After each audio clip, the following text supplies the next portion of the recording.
Welcome again, everybody, and this is our third session together on our quest. I was going to start with the Little Beatles, but we could do Yellow Submarine and or pick any one of the esoteric Beatles songs. Of course, I would have to play it backwards. What we're going to do tonight is begin with kind of reviewing what we've done so far, and then we'll learn some new material. And I was thinking about it. A number of folks were upset last week about when you take to the logical extreme the idea that God is everything, then it's quite upsetting. And in the same way that, we, many of us don't take the Torah literally, then we don't necessarily need to take Jewish mysticism literally. So that's, just a bit of perspective. So let me run through from the beginning again. Wait, may I say something? But that seemed to be such a big part. I can't believe that you can just disregard that and still be with the program. Yeah, it's, you're absolutely right. I mean, there are,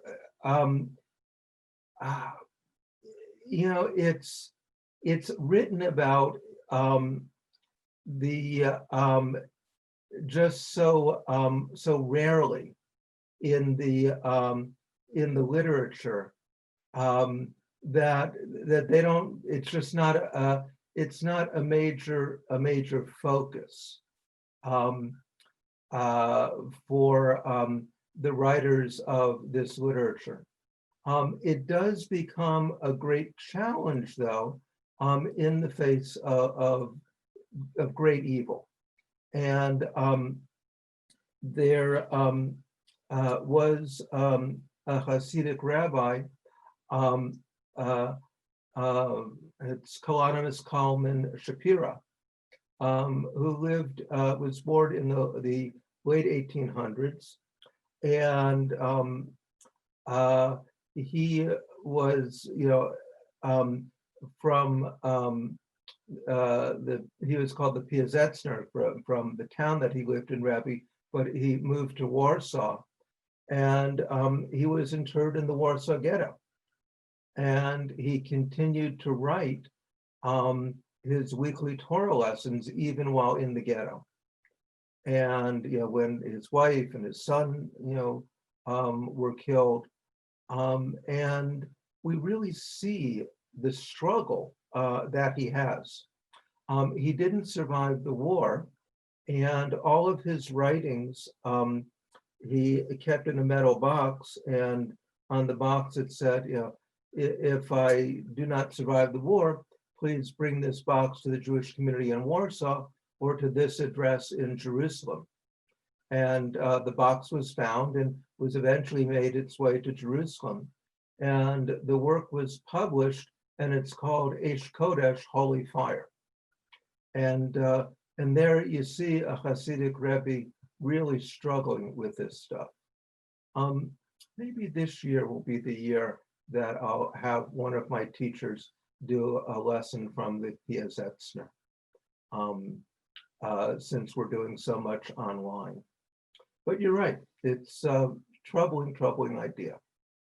So let's though look at the broader pieces of all of this.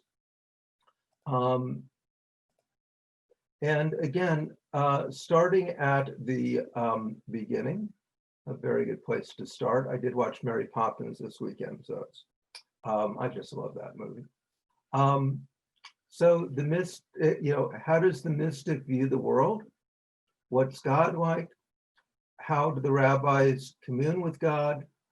And the early mystics, how did God create the world? We talked about the country mouse that sees the big picture and the city mouse who only sees right in front of him. And we talked about the rabbi of Nimrod, who DJ, I'm in my class. Can I call you back? yeah, the rabbi of Nimrod, where every single moment was sacred. And I use the analogy of the Manhattan subway system, a very nice subway system, where everything is interconnected, but any one stop can be the entree to that connectedness. And these are the ideas that a mystic is holding in tension. And again, I'm to a degree setting up a straw man, but it's my teacher, Levi Cooper in Jerusalem, that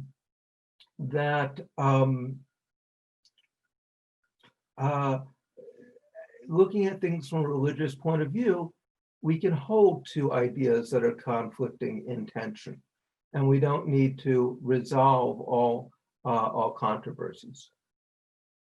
So we looked at the what is God like question with Isaiah and Ezekiel, where God had human form and was on a fiery chariot. And then we said, how do we commune with God?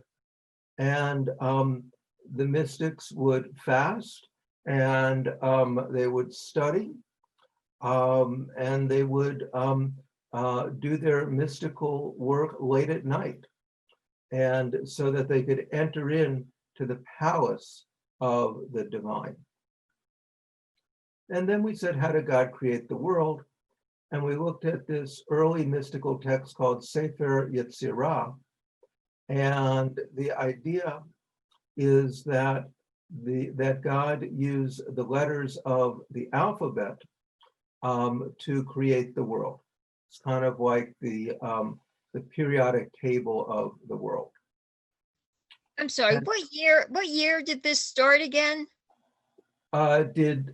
Which part of it start? The whole mysticism thing. When did people start? Well, it depends how you look at it, but Isaiah and Ezekiel, you could look at it as starting with Moses, but Isaiah and Ezekiel are around the 6th century before the Common Era. So when you couldn't study until you were 40 and married, I mean, how many people lived to be 40 then? Oh, well, that was not that was a later that wasn't from this very early strata. I'm not exactly sure when that comes. So then we looked at some iconography. And then what we did is we said that the mystics make a radical jump. That in the world of the Torah, God is outside and there's the world. And God may interact with the world, but God is separate. And the mystics made this big jump and said that everything in the world is God. And we looked at the texts that said with the Shema, know that it means one, not just that there's one God, but that everything is God. And so that, and then the trouble that we had were the core concepts that we left with last week. So I'm going to begin with two asides. Oh, and we talked about the matrix, which I'll not worry about for the moment. I just like that example. So this is called the Tree of Life. This is what everyone associates with Jewish mysticism. And again, this isn't meant to be taken literally. So the Zohar, Danny Matt. Have I talked about Danny Matt in the translation of the Zohar? Somebody shake their head up or down or no. Okay. So Zohar is the most significant work of Jewish mysticism. It comes to light in Spain and in the 13th century. And what Zohar is, the way that I describe it, it is, if you can imagine someone writing such passionate love letters that you can, by reading them, experience that love, that it's channeled. That is we say Baal HaZohar, the author of the Zohar, that's Baal HaZohar's relationship with the divine. And so you experience the wonder of the divine through reading this. So the modern translation is was done primarily by Dr. Danny Matt. And I think I put some of his, a link to one of his lectures in the materials. And so the story of this, Danny's career was funded, I think, for like 18 years by the Pritzker family from Chicago of the Hyatt hotel chain, as in the relation of the governor. I think it was Margot Pritzker was studying with Rabbi Yechiel Pupko. And they were working with an old translation of the Zohar, which wasn't terribly great. And they said, what would it take to get a modern translation? And they spoke to Art Green. And Art said the person to do it would be Danny Matt. And Danny, he actually tried it out a little bit for a month, and he was prepared to, meeting at the Hyatt Hotel at O'Hare to say no. And he met Margot Pritzker and was so moved by her commitment to the project that he agreed to do it. And basically, he'd have like 2 weeks off a year. He'd get up in the morning, he'd do Zohar, he'd swim, he'd do Zohar. Really an amazing thing. One week I spent with Danny, his daughter and his wife and mother were there, and people said, Danny, how has studying Zohar affected you? And he'd say, I watch less TV. To which his daughter said, that's not true.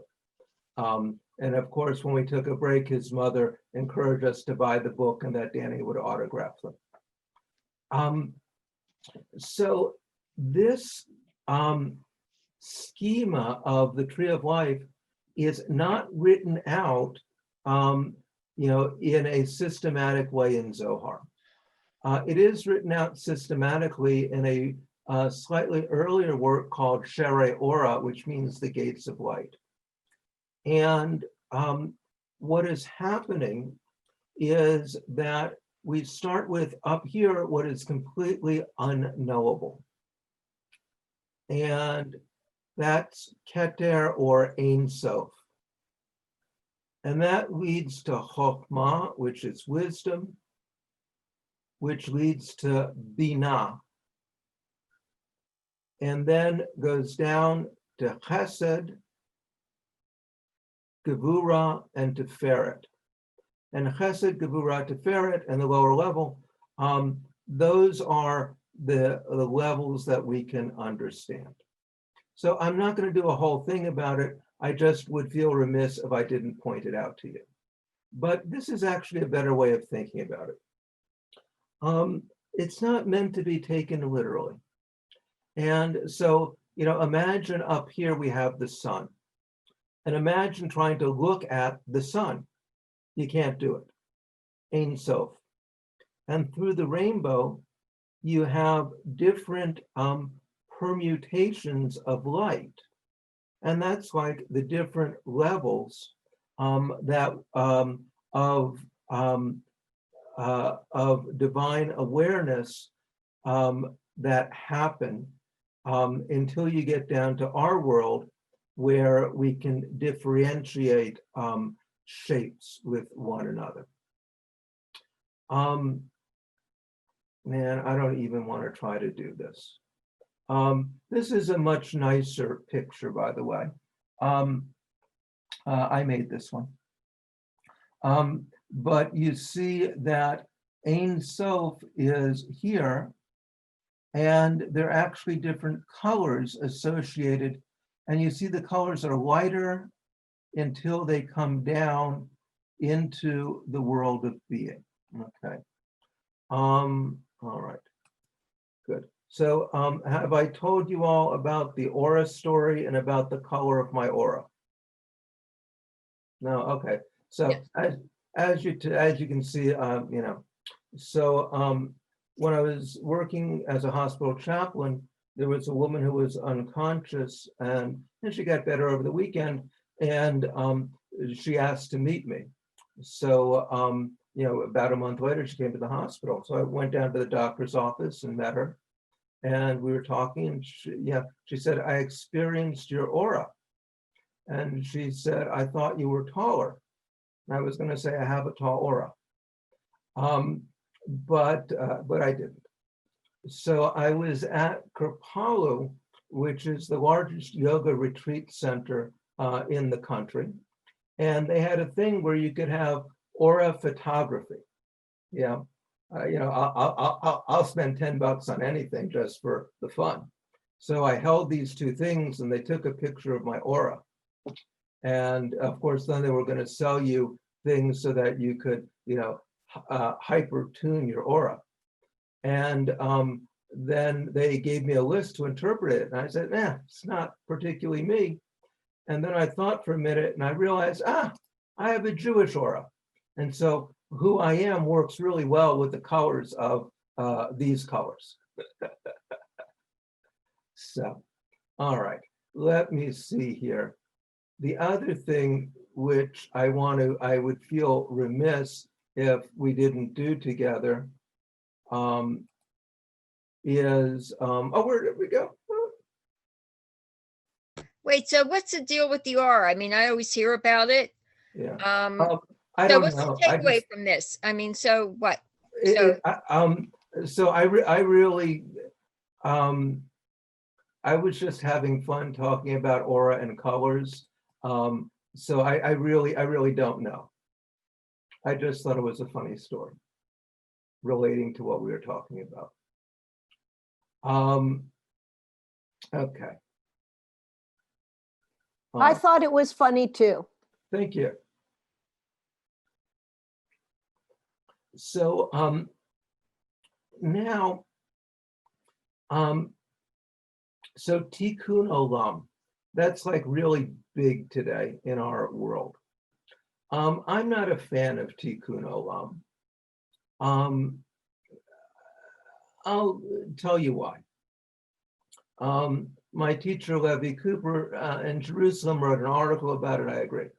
Tikkun Olam is a concept that comes from the Talmud.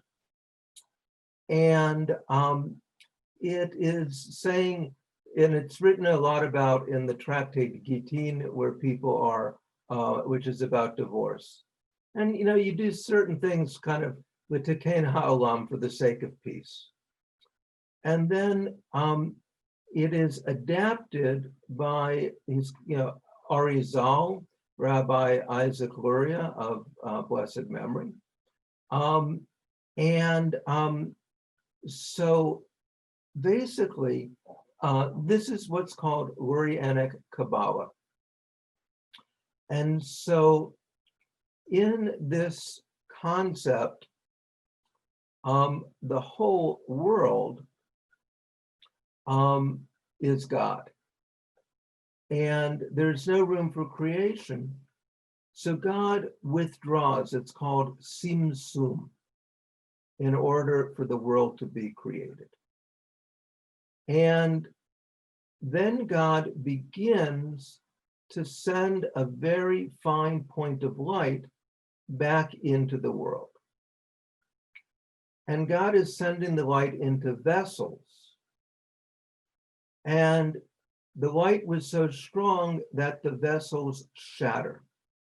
And these are called Kelipot. And sparks of the divine light are mixed with matter. And the job of the practitioner is to find these sparks and help to reunite them with God. Okay. So let's stop there, and I'm going to approach this another way from the materials that I gave you. So this is really small.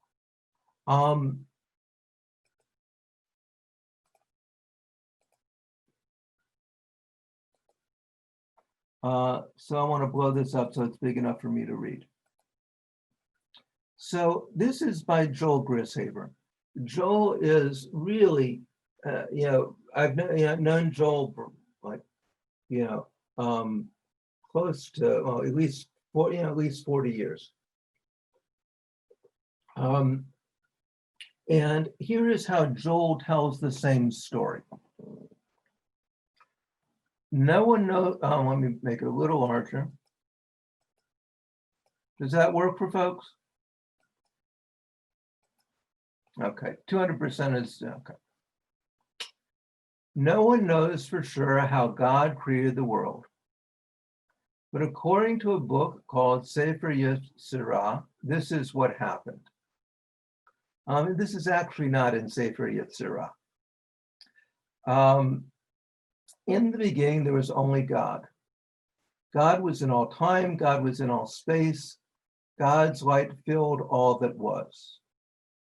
When, for reasons of God's own, God decided to create the world, there was no place in which to do so, because God was everywhere. So in order to create the universe, God had to pull back. God had to make a space where there was no God, and God had to build a barrier between the light and the space. The act of pulling back was called Tzimtzum. In that space, the heaven and the earth and all that is were formed. Yet now in all the heaven and the earth, there was no God.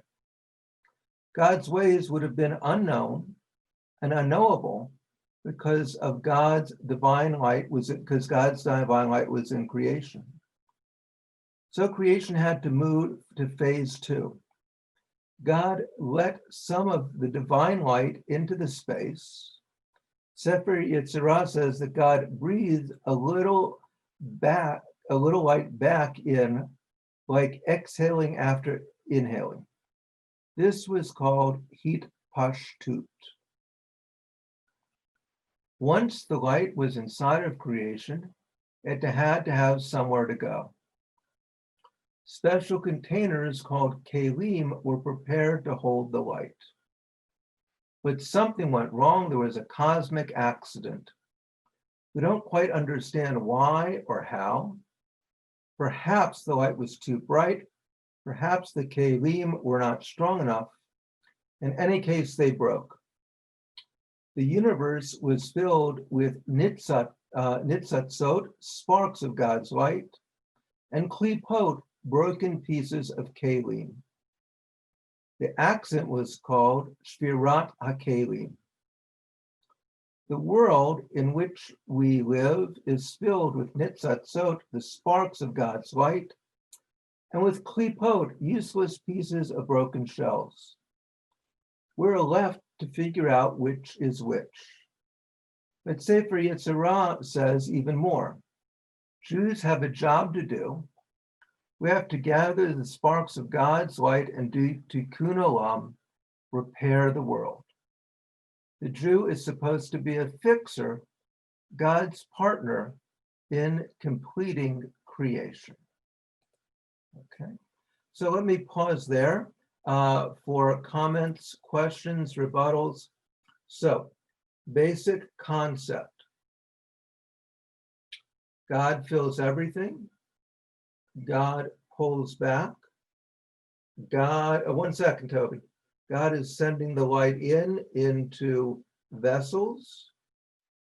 The vessels shatter, and we have sparks of God's light and sparks from the vessels that now are throughout the world. And our job is to redeem the sparks of God. In just a minute, I'm going to show you how to do it. Go ahead, Toby. I know you wanted to know how to do I it. just wanted to say that the current picture of the universe is that the Big Bang started from a singularity. Mhm. And the singularity is basically defined as a spot of infinite density and zero volume.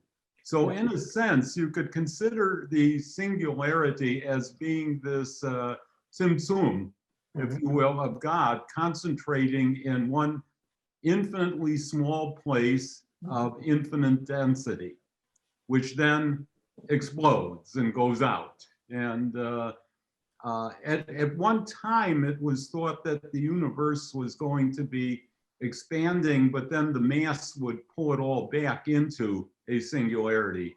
That's not believed today because of turns out that rather than the universe shrinking, the universe is still accelerating out. So, dark matter is out there pulling it. So, but the idea of the Tzimtzum and the singularity, it resonates with me. Danny and Matt wrote a book called God and the Big Bang. Okay. So if you want to get Danny's take on it. Yes, Steve. The kalim, is that vessels, is that literally supposed to be pottery, or is that actually like people, animate objects? It's not particularly clear. I could look at, there's another text that I have for you. So I haven't really studied Lurianic Kabbalah in enough depth to give you a good answer for it. I'm just giving you the overview, which kind of gets us to where we're going. Everybody with me? Okay. So Yeah, so far this is much nicer. okay. Good. Now let me tell you why it's not that I don't like it. It's that this is really complicated stuff. And Rabbi Isaac Luria was in Spot. And, if he thought that, he could look at a person and read the type of tikkun that they needed to do, and he would prescribe, days of fasting or drag people around the synagogue in a bag and, self-mortification things. And you know what? That's again, where I get off the train. So, we've taken this adaptation of Tikkun Olam and, and made it a very, very catchy thing. I like prophetic Judaism. I like the way Isaiah and Jeremiah, and Amos, really want to set the world right. Prophetic, but, but that train has already left the station. Okay. All right. So, okay. So what this is, and I'm not going to read it through with you. So Danny wrote a book called, edited a book called The Essential Kabbalah. And it's, the text from this medieval period.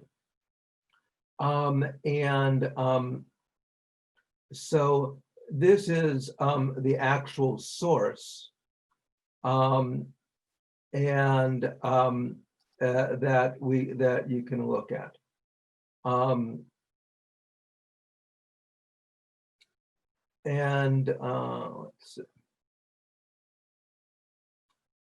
Let's see here.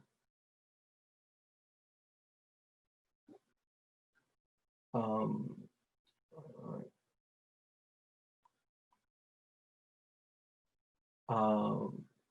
Yeah. All right. So, you know, I'm a very big believer in primary sources. Now, okay. Now we're going to show you how this stuff really works. Okay. I find this to be some very poetic stuff.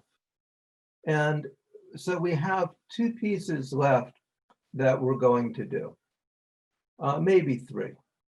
The first is I'm going to show you texts about how these sparks of light are redeemed. And this is the, let's call it, I don't like to say traditional, I like to say classical formulation.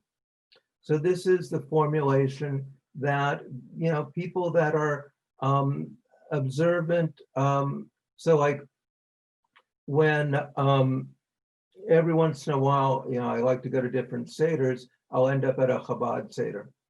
And they want me to eat the matzah in exactly this size piece and exactly this amount of time and drink exactly this much juice and but it's, you're not doing it just to fulfill the mitzvah.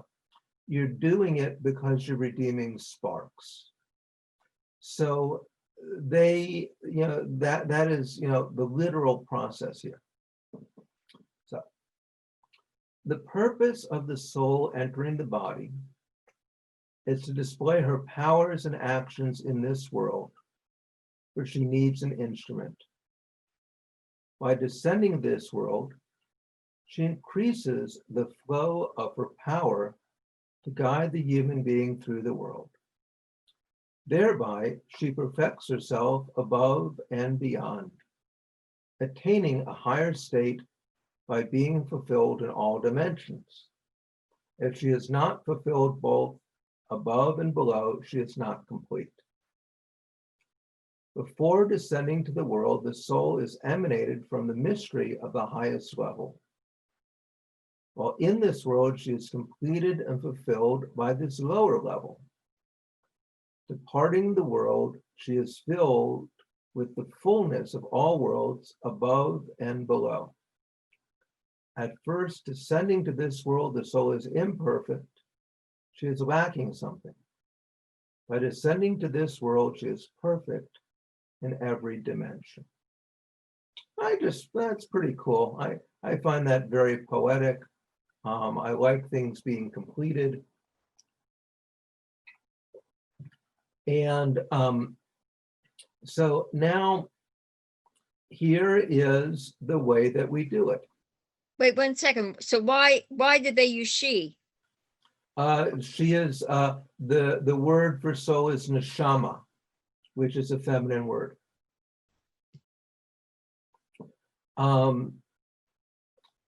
You can mend the cosmos by anything you do, even eating. Do not imagine that God wants you to eat for mere pleasure to fill your belly. No, the purpose is mending. Sparks of holiness intermingle with everything in the world, even inanimate objects. By saying a blessing before you enjoy something, your soul partakes spiritually. This is food for the soul. As the Torah states, one does not live by bread alone, but rather on all that issues from the mouth of God.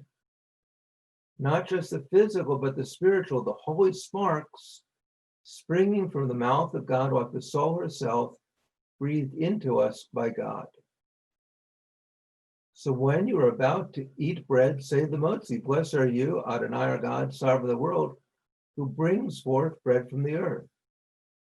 Then by eating, you bring forth sparks that cleave to your soul. So let me pause there. So I have a question, Rabbi. Mhm. What is the text you're reading from right now? that's it's the source book that I sent out to everyone. Did you get it? No. No, okay. Did people get the source book? Okay, some did, some didn't. Okay. All right. If you didn't get the source book, just write a note in the chat. And Judy, if we could send that out to people tomorrow. Okay.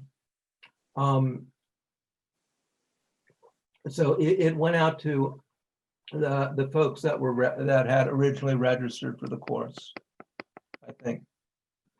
The 50 people, of which 16 are left. So this kind of sheds a better light for me Mhm. in terms of why the ultra orthodox, the very religious, the Chabadniks say a blessing every time they do something, whether they eat or go to the bathroom or wash their hands, because they're bringing forth the sparks Yeah. with the prayer. I mean, it kind of like the light went off for me. Yeah. And again, we have to make a distinction between the Hasidic world, and I'm not going to call it mainstream, but non-Hasidic. So, for instance, just the regular Orthodox Jew is saying the blessings because it's a commandment and because we're supposed to do it. So they're not adding on this extra layer. And they can give you reasons for it, about it makes you a better person, and but they want to be in the halachic system. But for so part of the reason that Chabad is so intent on getting people to put on tefillin is because we're redeeming the sparks.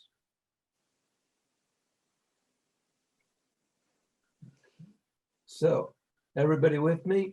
Now you want me to rock your world with the next text, and you're going to say, oh my God, I wish, one of my favorite classes when I was teaching 10th grade in Chester, Connecticut.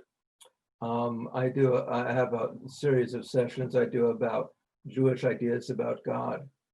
And one was a metaphor of God and love. And God, the metaphor is in that time was, man and woman. We wouldn't do that today.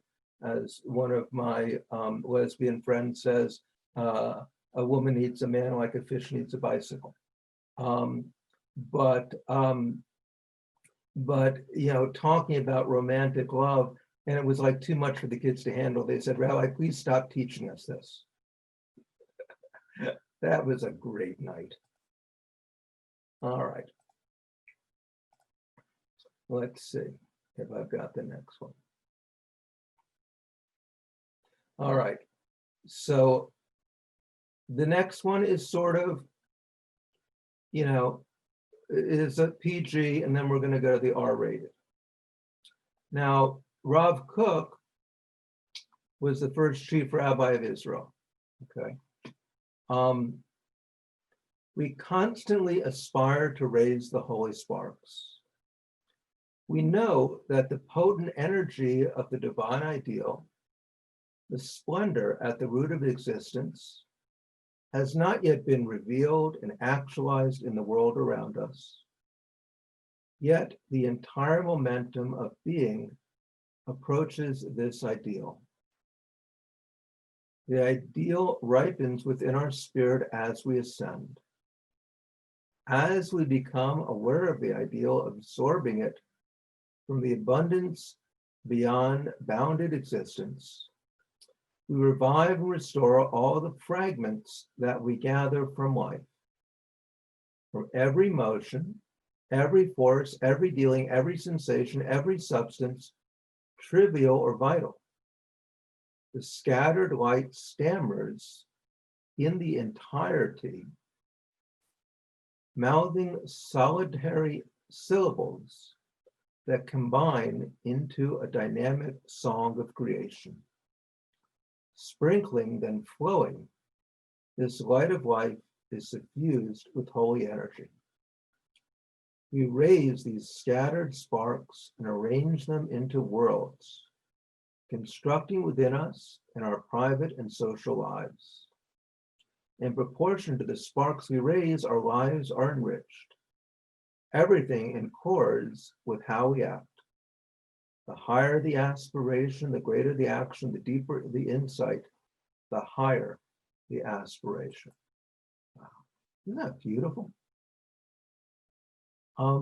So that's Rav Kook in a very poetic way, talking about how raising the sparks touches our lives. Yeah, Lynn, go ahead. So as that you were reading that, it kind of brought this question to mind. So do the Hasidic then equate raising the sparks with the coming of the Mashiach? Oh yeah, Okay. yeah. We it's like green stamps. You have to get so many of them, and then you can redeem it for the prize. I mean, as you see, I take this stuff very seriously, but also, have a very good time with it. If you've watched me through the course of the last 5 months, you probably noticed that this sense of every moment is sacred really animates just about everything that I do. But at the same time, I poke fun at it. Remember green stamps? Or there were yellow ones too. My mother used to collect those of blessed memory. I could even take you to the exact place where that redemption store was on Georgia Avenue in Silver Spring, Maryland. I don't remember anything we got there. Great. But wasn't it a beautiful, beautiful text? Yeah. But again, and it's coming at it from this literal point of view. So now is the R-rated text.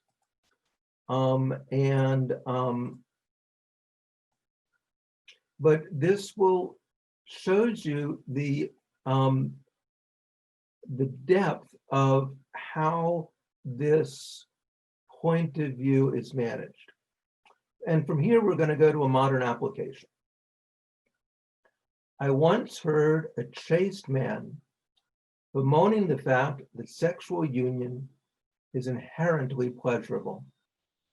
He preferred that there be no physical pleasure at all, so that he could unite with his wife solely to fulfill the commandment of his Creator, be fruitful and multiply. What he said helped me understand a saying of the rabbis, may their memory be a blessing. One should hallow oneself during sexual union. I took this to mean that one should sanctify one's thoughts by eliminating any intention of feeling physical pleasure. One should bemoan the fact that pleasurable sensation is inherent to this act, if only it were not so. Sometime later, God favored me with a gift of grace, granting me understanding of the essence of sexual holiness. The holiness derives precisely from feeling the pleasure. The secret is wondrous, deep, and awesome. So, through sexual relations, one is also redeeming the sparks.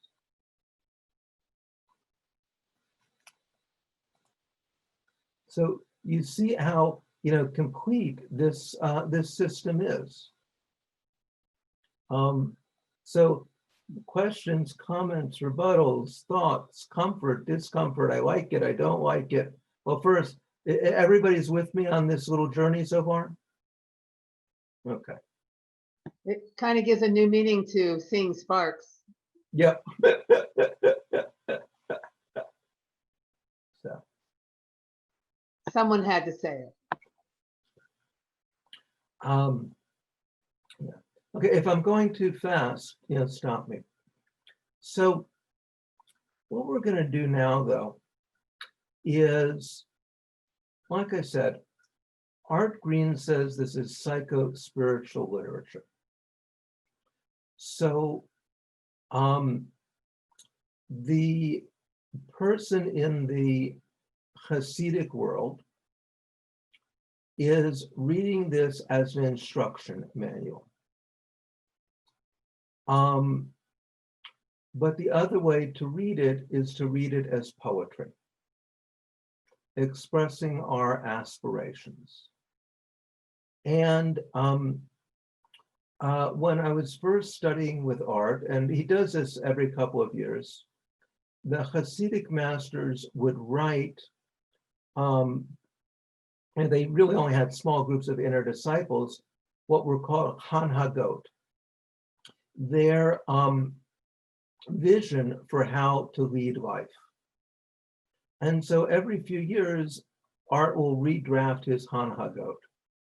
1, 2, 3, 4, 5 years ago when I studied with Art in Boston, he had shared the latest version. It wasn't as nice as what we're going to read tonight.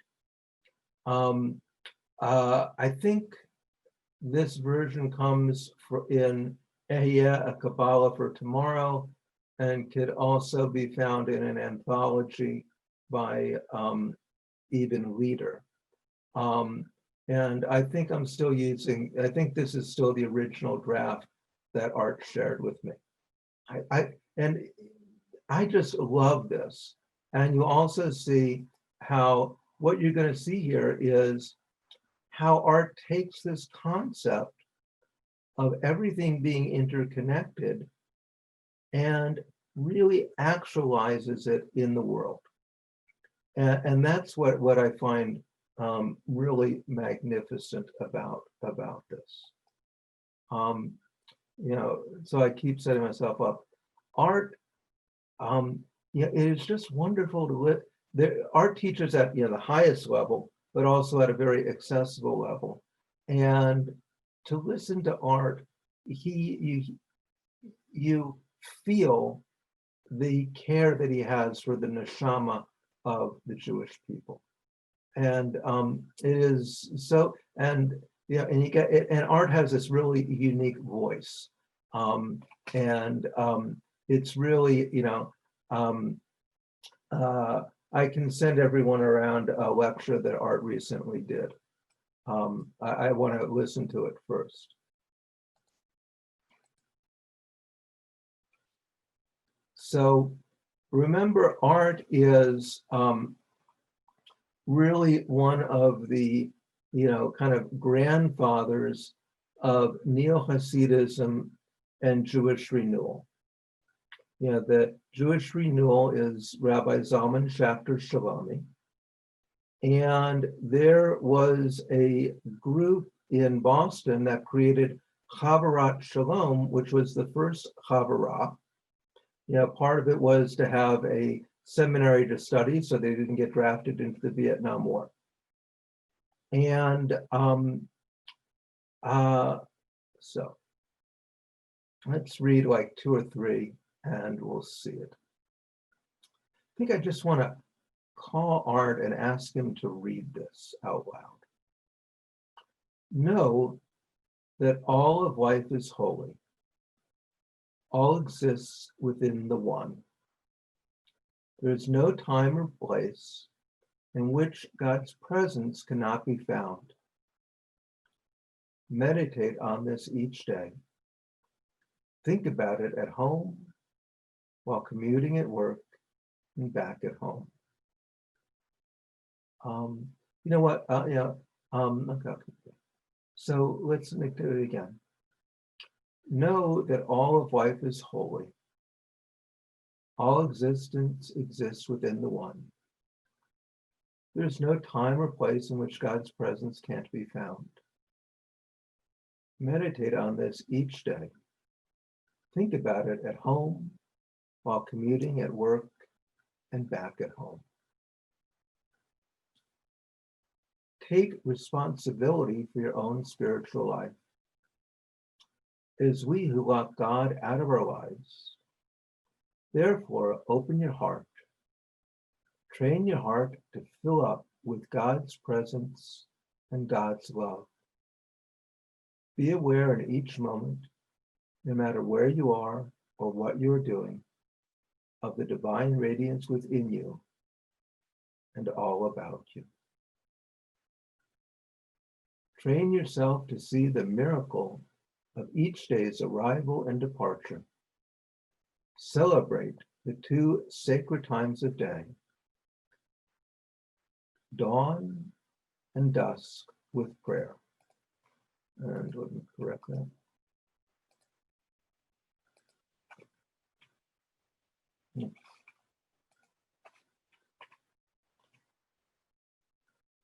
Okay. Let me stop there and just get reactions to that first little bit of what Art is saying. Makes me happy. Makes me feel like we should be taking better care of what's around us. Mhm. Yeah.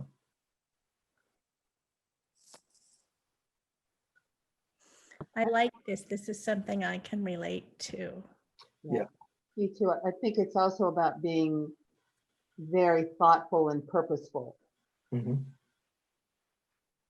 Yeah, I agree with Carol. I can relate to this, but it also, reading it, my initial impression is that there's always so much more beauty and there's than what is going on in our lives. Like, you know, we sometimes have to remember to remove ourselves from the equation to really be able to fully appreciate what is around us. Mhm.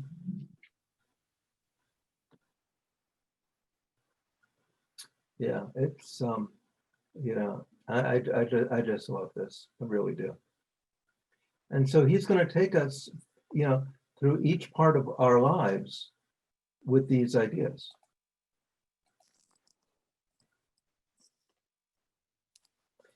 If your life is too complicated or too fast-paced to remain aware, work to live more simply and more slowly. Keep Shabbat as a time to slow down, live in harmony with nature, and reflect. But make room for that Shabbat consciousness to enter your weekday world as well. Slow down. Live the rhythm of the sacred calendar.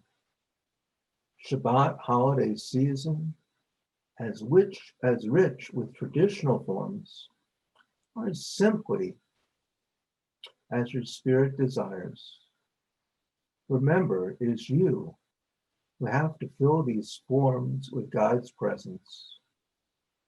It is the joy of your spirit that brings them to life. If your life is too complicated or too fast-paced to remain aware, work to live more simply and more slowly. Keep Shabbat as a time to slow down, live in harmony with nature, and reflect. But make room for that Shabbat consciousness to enter your weekday world as well. Slow down. Live the rhythm of the sacred calendar. Shabbat holiday seasons, as rich with traditional forms or as simply as your spirit desires. Remember, it is you who have filled these forms with God's presence. It's the joy of your spirit that brings them to life. Thoughts on that? It's so familiar. I mean, because we all know this anyway. So it's really beautifully done. Mhm. Like, be present in your own life Mhm. and, Yeah. and pay attention, slow down, and make things matter. Mhm. And it reminds us of balance, Mhm. which we hear a lot, to maintain that balance. Yeah. that's why I really enjoy Shabbat in Jerusalem. And I know it's, kind of taking us into a realm that's very different than ours. But, it's sort of like Squirrel Hill on steroids, without the black coats. Because people are walking to shul and there's going to be Shabbat dinner and great conversation afterwards. And then also people are about making, the holidays meaningful. It's not about rote observance, but it's about meaning. As you're saying that, it occurs that when we were biannual in Chicago last year, that's how I felt on Shabbat. Mhm. Because, it was, as Jamie would say, you go to the mountaintop and then you come home and do laundry, but it was that feeling that we were all celebrating Shabbat and there was a balance and it was joyful and you kind of put your everyday things aside. Mhm.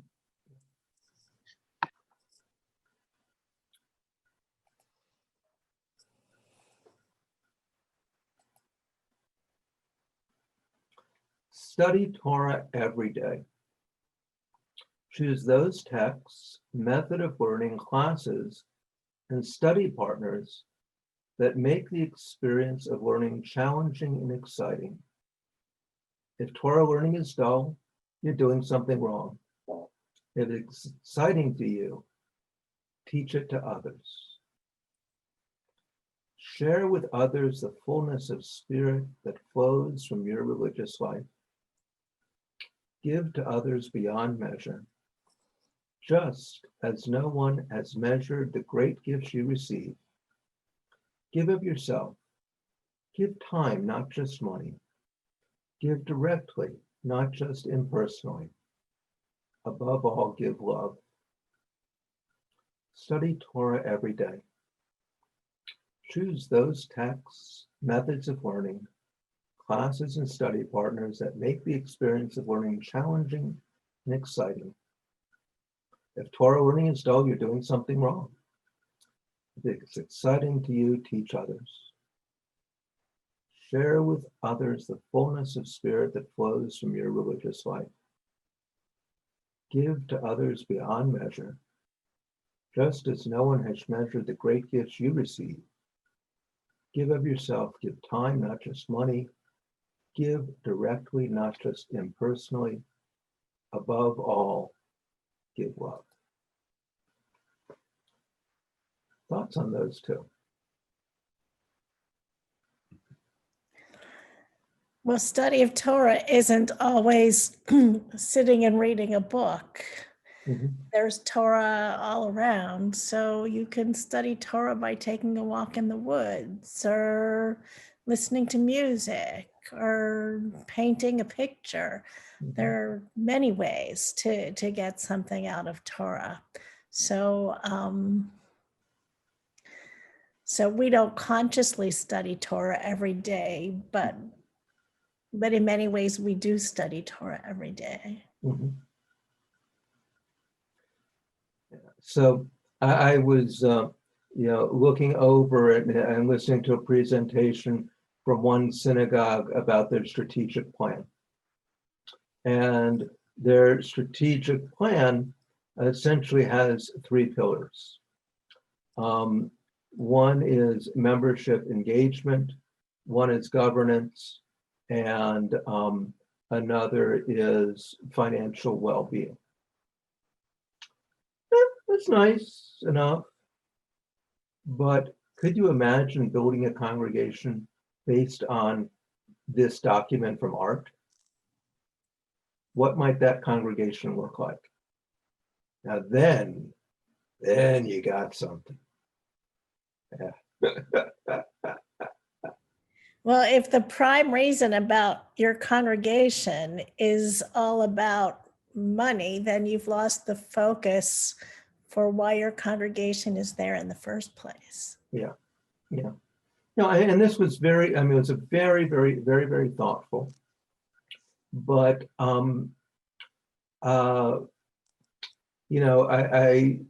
Something was missing as I was listening to the presentation, and this is what it was. So, we like to think of ourselves as being aspirational. Mhm. And I think that really sums that up. Yeah. Let's have the whole board take this course. And so now we're going to get to, we're going to respond to Carrie's concern from last week. Live in community with those who most closely share your path, but live in genuine openness to learning from others who do not. In choosing your life partner and friends, try to find those who will be open to and encourage your quest. Make space for spiritual awareness in your marriage or partnership. Talk about the holiness of your love, seeing it as a part of your love of God. Recognize every person as the image of God. Work to see the divine image, especially in those who themselves are oblivious to it. Seek out the divine and those who annoy, anger, and frustrate you. Hope to find and uplift sparks of holy light, even when it seems hardest. To all the work that is needed to help others to discover the image of God within themselves. Just do those two. Live in community with those who most closely share your path, but live in genuine openness to learning from others who do not. In choosing your life partner and friends, try to find those who will be open to and encourage your quest. Make space for spiritual awareness in your marriage or partnership. Talk about the holiness of your love, seeing it as part of your love of God. Recognize every person as the image of God. Work to see the divine image, especially in those who themselves seem oblivious to it. Seek out the divinity in those who annoy, anger, or frustrate you. Hope to find and uplift sparks of holy light, even when it seems hardest. To all the work that is needed to help others to discover the image of God within themselves. Reflections on that one.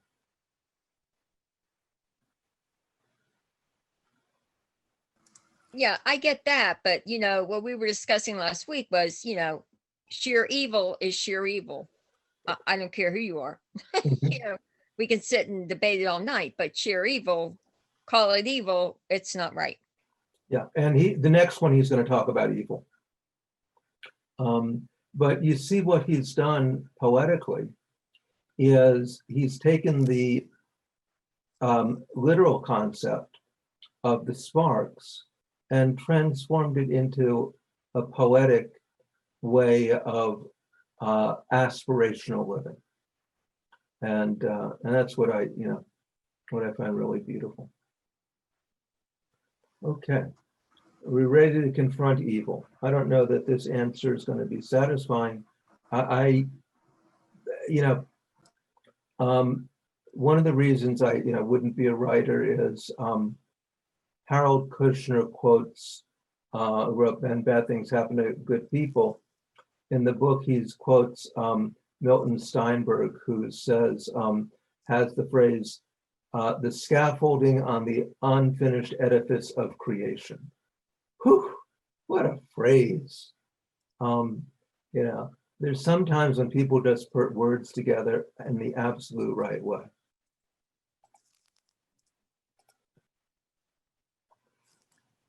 Learn to recognize evil, usually a creation of frightened, selfish, or otherwise distorted human hearts. Always try to transform it, but be ready to confront it and to battle it with courage when there is no other choice. Learn to recognize evil, usually a creation of frightened, selfish, or otherwise distorted human hearts. Always try to transform it, but be ready to confront it and to battle it with courage when there is no other choice. Yeah, but last week it sounded like they didn't believe in evil, right? Well, what Art's doing is he's reinterpreting that. Well, in there you a have different it. way. I mean, so, okay. Well, then there you have it. So everybody knew that was just not right thing. So, right. So we had to reinterpret it. Right. So he's what he's done is, he is not accepting that idea. He's saying that we need to confront. Right. I think anybody normal rationally would go with him. And when did he write this? What year? This is about 20 years ago. Yeah. Well, right. I mean, because last week was totally irrational. But Yeah. so of course, right. You had to fix it. Yeah. So last night I watched a movie.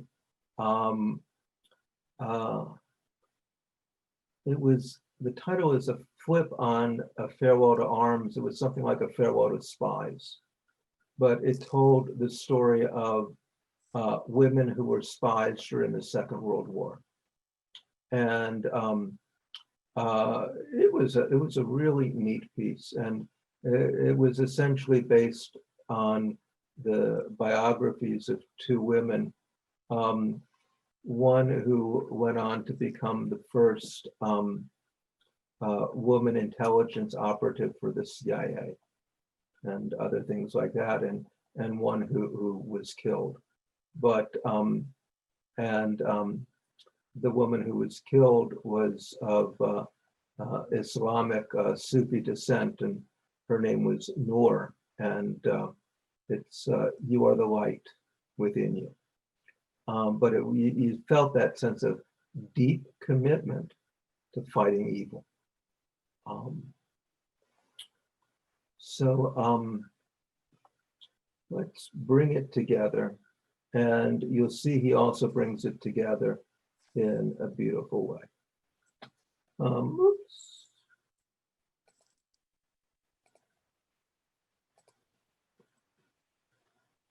Love the Jewish people, the root from which you are drawn. Work to improve the quality of Jewish life, both in Israel, where Judaism is most fully loved and tested in our day, and wherever you are. Contribute to the growth of Jewish life spiritually, intellectually, culturally, emotionally, in whatever way you can. Be part of the great healing process within the Jewish people.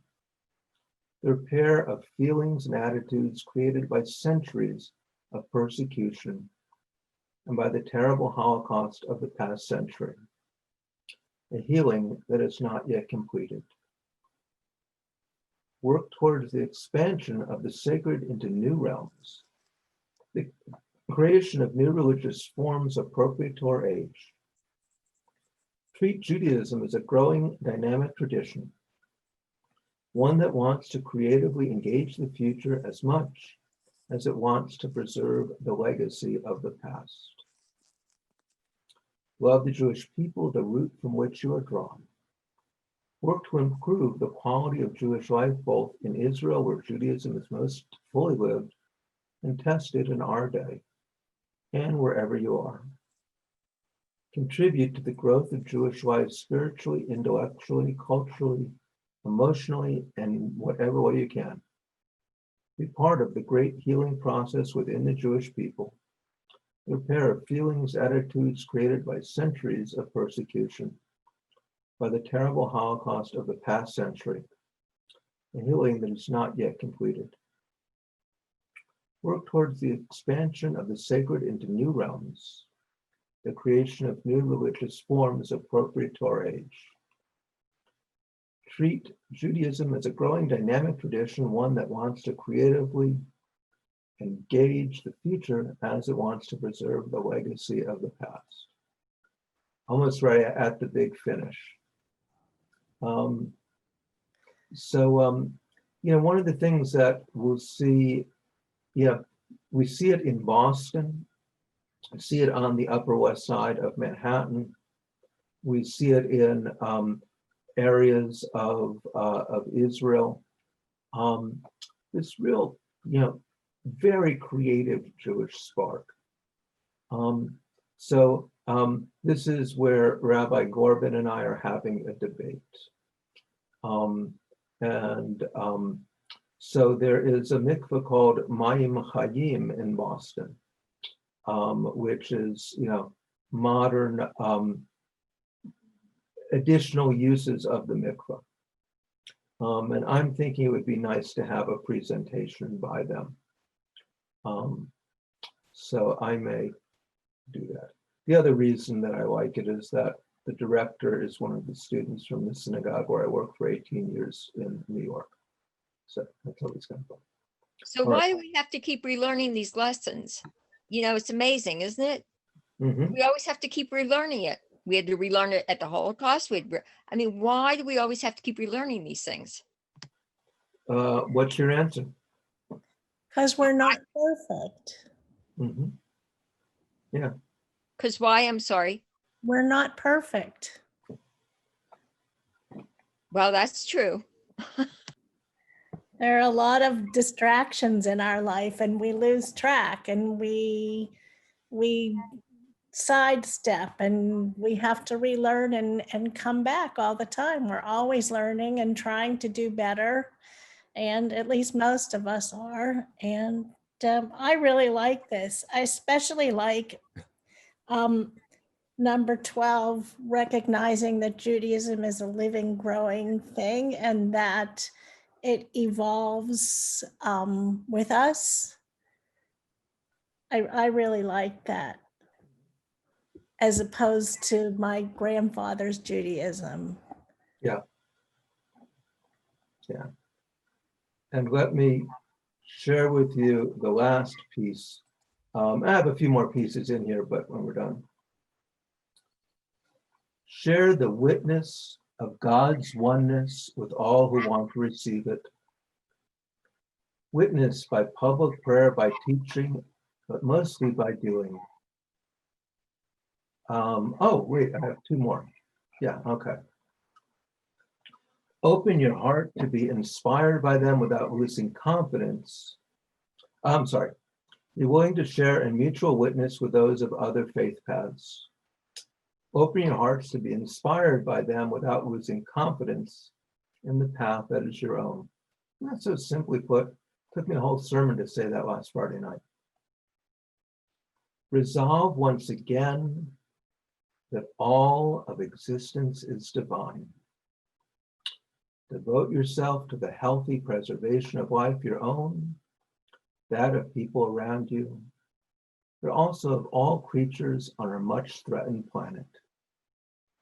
Engage in the great collective mitzvah of our time, that of protecting this earth and its resources for generations that will come after us.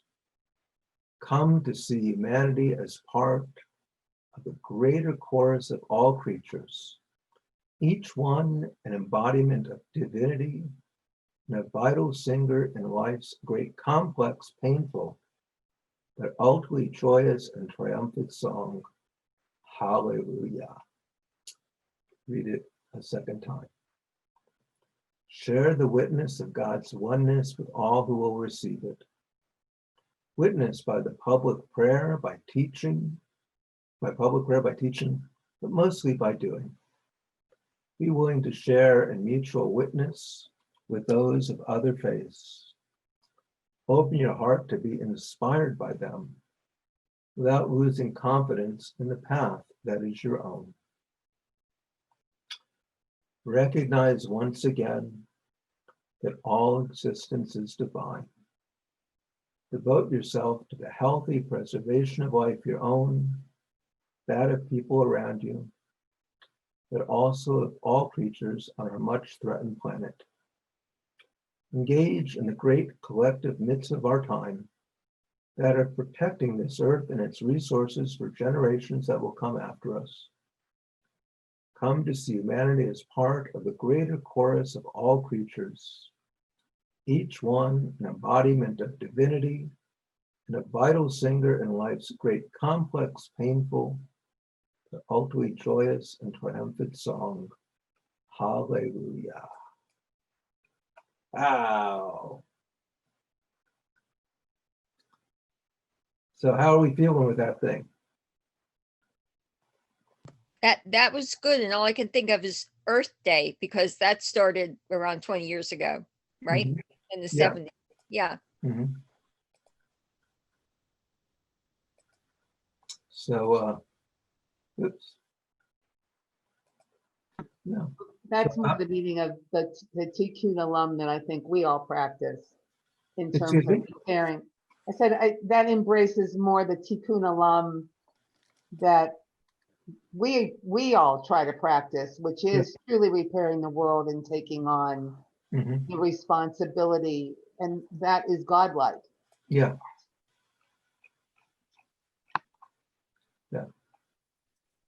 One little lesson that I get out of it is that there is divinity in diversity, Mhm.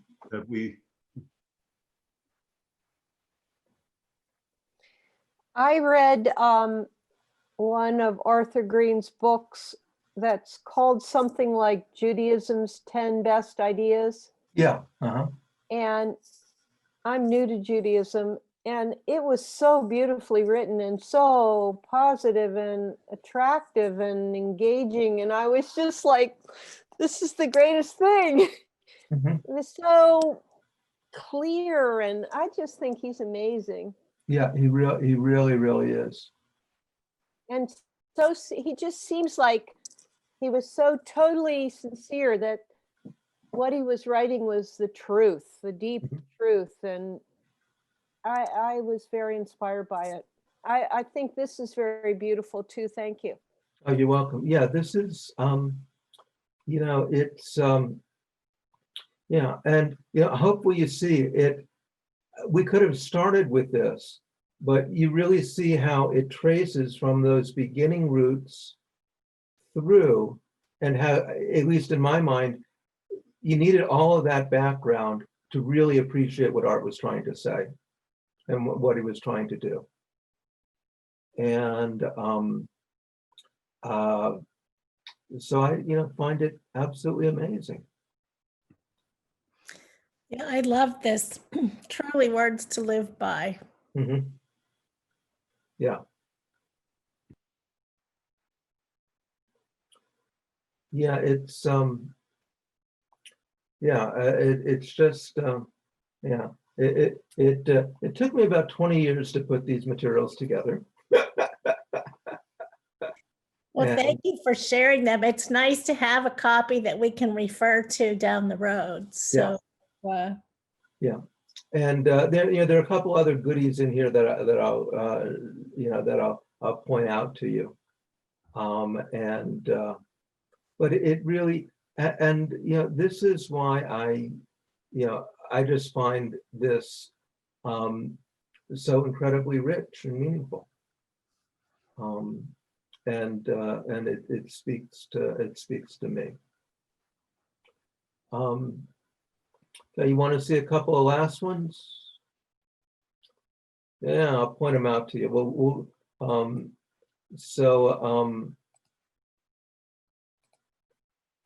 right.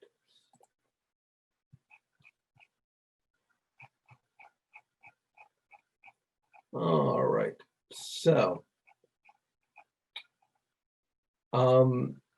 this is what we'll end with. It's just the easiest one. This is from Rabbi Nachman of Bratslav.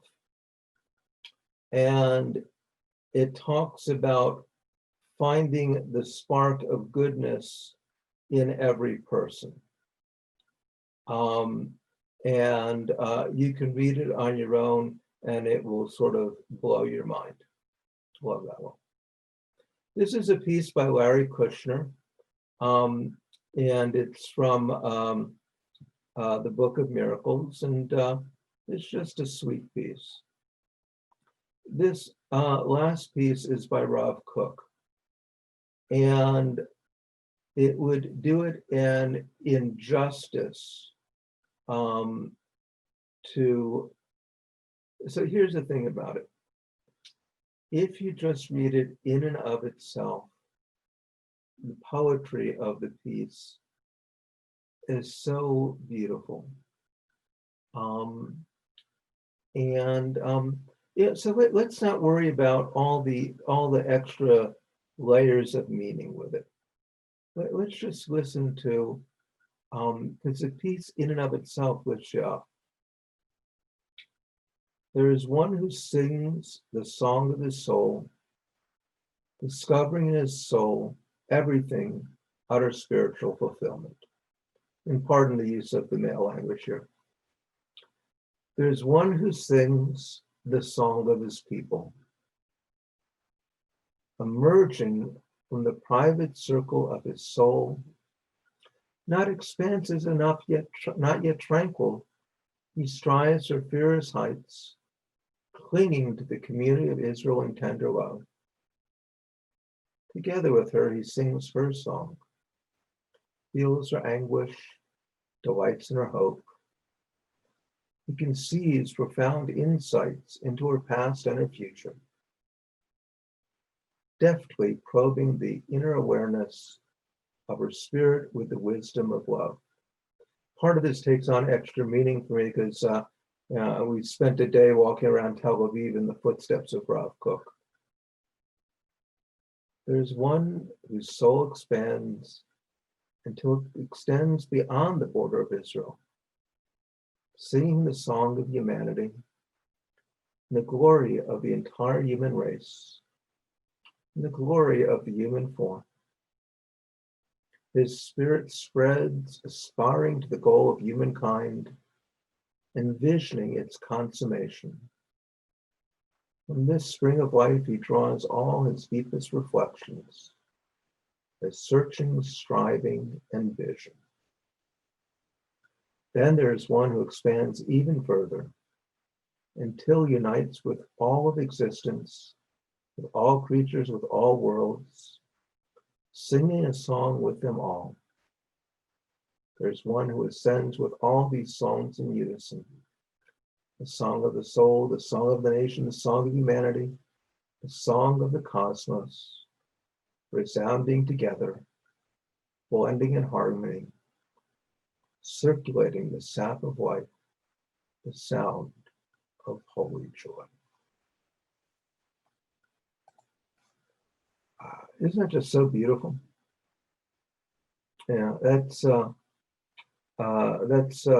Rav Kook, and he was very he was in the Orthodox world they say the most knowledgeable or the Ilui, but he also spent time with the kibbutzniks who were atheists and socialists, but that was the animating spirit of his life.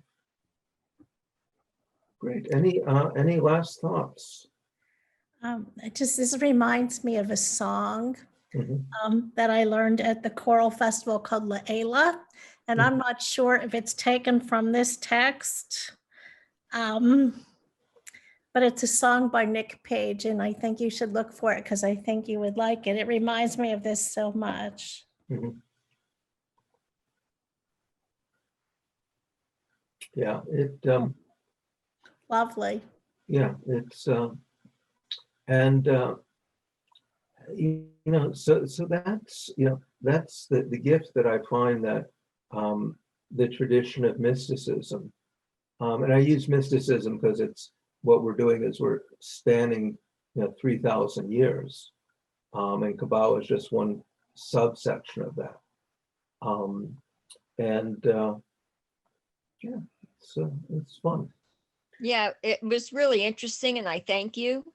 But as a realist, I think they're looking at a kumbaya, everything's great. And, for me, you need the realism in there of real life, what's really going on. But good for them. And it's interesting, but that's not the real world because it just isn't. But it was interesting. Mhm. Yeah, it's really, to me, it's really inspiring, and just thinking about living with these ideas and then how we embrace our lives. Yosher koach, everyone. It's been wonderful being together, and I'll close with the wonderful words, Chalamot paz, have golden dreams. And I hope those that didn't receive the booklet, please type your names into the chat. So if you type them in right now. They in the sent chat. them to me. They sent them to me. Oh, I they have sent them them. to you? Okay, great. Yeah, you'll just have to send me the materials, Rabbi Crystal, so I can Okay. forward them. Okay, perfect. All righty. Great. Have a wonderful rest of the evening, everybody. Thank So you. much. Thank Thank you. you. Bye. It was so nice to see you. Bye. Bye-bye.